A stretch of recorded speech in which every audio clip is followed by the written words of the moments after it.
നമസ്തേ. ഇവിടുത്തെ ചോദ്യം, പുല, വാലായ്മ, ആർത്തവം എന്നീ സമയങ്ങളിൽ ആയുഷ്കലാ ധ്യാനം പോലെയുള്ള ധ്യാന പരിശീലനങ്ങൾ, ആത്മീയ സാധനങ്ങൾ ചെയ്യാമോ എന്നുള്ളതാണ് ഇവിടുത്തെ സംശയം.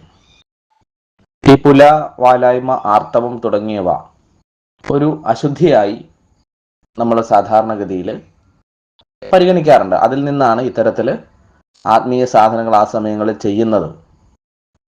അത് തെറ്റല്ലേ എന്നുള്ള വിചാരം നമുക്കുണ്ടാവുക. പുല എന്ന വാക്കിന് തന്നെ പുനർലയിപ്പിക്കുന്നത് എന്നൊരു അർത്ഥമാണ് കൊടുക്കാറുള്ളത് ആചാര്യന്മാർ.